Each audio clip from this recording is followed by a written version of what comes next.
Well, I have had no Jewish connections in my life that I had any clue to.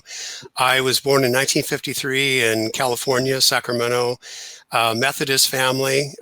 Never knew anything about the Holocaust. I don't think I knew any Jews in my schools growing up. I think maybe there was one that I vaguely was aware of by the time I was in high school, but I started reading everything I could about the Holocaust in fourth grade in about 1961 and was obsessed with that and read things then that are so horrible I couldn't read now. And so it's a very strange beginning to it. And I actually not sure if I recall how I came across Sarah's request for stories. I mean, this was my experiences started about 33 years ago in 1999. And shall I tell how it started? Sure, yeah. September 21st, 1999. I was with my wife in the car and I had had an type of asthma for years that was really battling me. And I tried using a pocket inhaler. I couldn't get it in. I said, I think I need my EpiPen. She said, well, I better rush you to the hospital if you need that. And that was the last thing I was able to say for 2 days.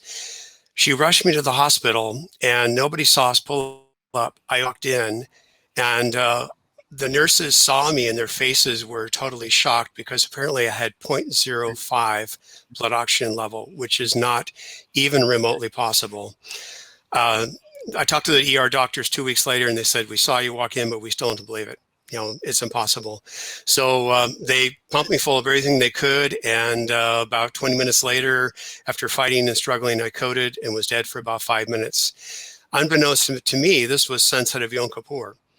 And I spent the next 19 hours on life support and another day in respiratory and went home and was basically felt like I was half floating, barely out of my body. I had a classic near-death experience. That's all another story. But about 2 weeks later, I had a spontaneous flash that was totally terrifying.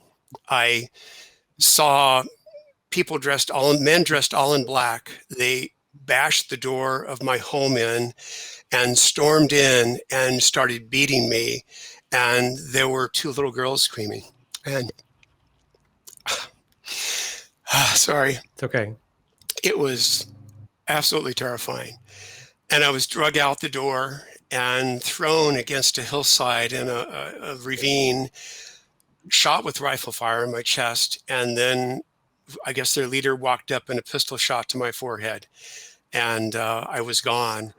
And this was like an instant flash that encompassed that. And I knew I was an artist, avant-garde, and I was Jewish from a family that lived. This was the Italian Riviera. I knew it was somewhere near Portofino, a beautiful house overlooking the ocean.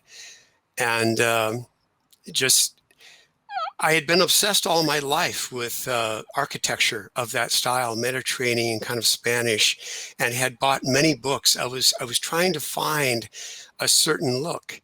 And after this experience, I realized I was trying to recreate what was lost because this was a beautiful, wealthy home. And first I'll say I've always been very skeptical when people said they had been Cleopatra or crazy things in the 60s. I laughed, this is really silly.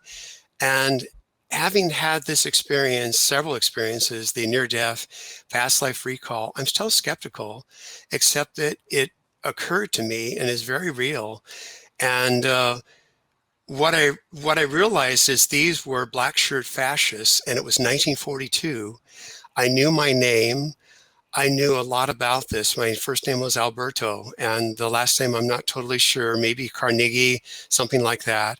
And I was a painter, and I had paid no attention to being Jewish. My wife was not Jewish.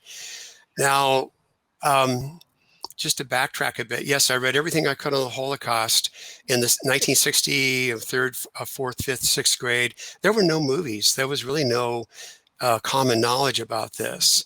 And later in high school, I took German, even though I had Spanish in grammar school.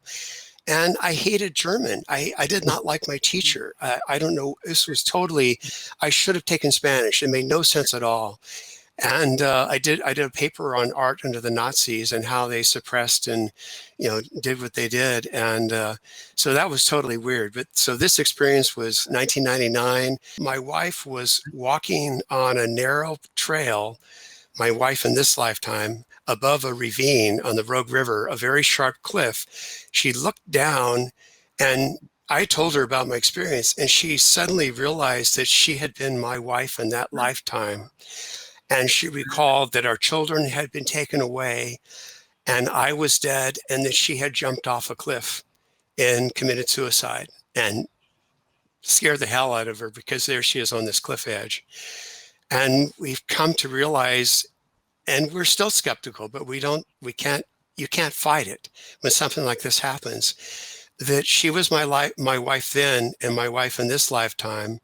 We first met, we got engaged after 3 weeks and married 3 months later, 36 years ago. And so it's this, um, and I always had a great anger toward anybody I would say were bullies in grammar school and so on and outside in the world. Not so much Nazis, but bullies, which I would say now like fascists. And after all this occurred to me, I started researching. In 1942, Italy, these weren't Nazis, these were Italian fascists Right. that killed me. Must have really pissed off the powers that be to have this happen. But